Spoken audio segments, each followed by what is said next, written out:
Hello बच्चों, कैसे हैं आप सब। उम्मीद करती हूँ आप लोग अच्छे होंगे, स्वस्थ होंगे और मस्त होंगे।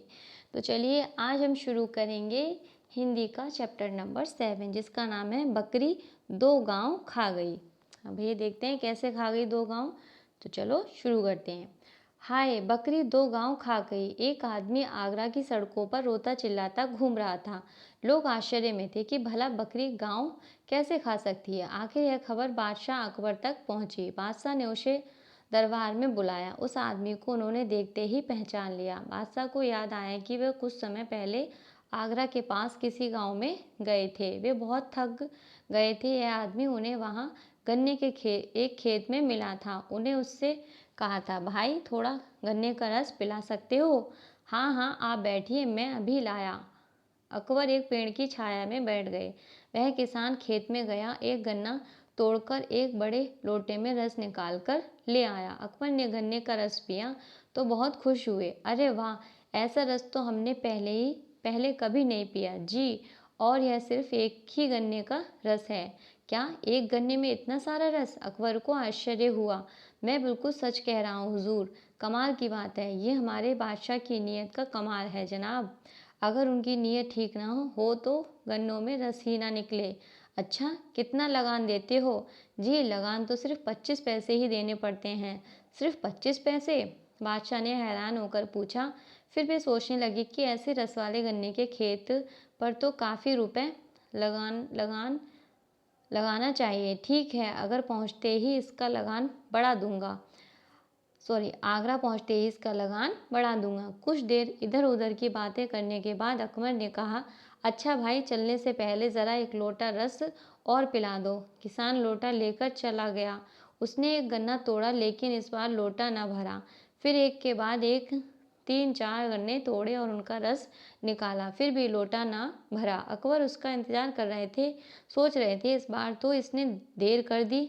तभी किसान मुंह लटकाए हुए आया और लोटा बादशाह की तरफ बढ़ा दिया। लोटे में थोड़ा सा ही रस था। अरे क्या बात है, इतना कम रस लेकर क्यों आए? कुछ नहीं हुजूर, लगता है अकबर बादशाह की नीयत बिगड़ गई है, उसी का असर है। अकबर को लगा जैसे किसी ने उन्हें आसमान से ज़मीन पर पटक दिया हो। क्या पेड़ पौधों पर भी असर पड़ता है? उन्हें लगा जैसे वह मामूली किसान एक बादशाह को इंसानियत का पाठ पढ़ा रहा है। जहाँ नीयत अच्छी है वहाँ बरकत होती है, भंडार भरा रहता है। लालच और छोटापन आदमी को कभी सुखी नहीं बनाते। अकबर ने कहा, भाई तुम जानते हो मैं कौन हूँ? किसान संशय पूर्वक बादशाह की ओर देखने लगा। मैं बादशाह अकबर हूँ। किसान ने घबराकर पूछा, मैंने कोई गलत बात तो नहीं कह दी? नहीं, तुमने मुझे वह बात सिखाई जो बड़े बड़े विद्वान गुरु भी अपने शासकों को नहीं सिखा पाते। आज से तुम्हारे खेत का लगान बिल्कुल माफ़ किया। जाओ, इस बार लोटा भर कर रस ले आओ। किसान फिर से खेत में गया। इस बार फिर से एक गन्ने के रस से लोटा भर गया। वह खुश होकर दौड़ा आया। उसने लोटा आगे बढ़ा दिया। अकबर ने रस पिया, फिर पीपल का एक पत्ता लाकर बोले, हम इस पर तुम्हें 2 गांव देने का हुक्म लिख रहे हैं। कल आगरा आना और पक्का कागज़ लिखवा लेना।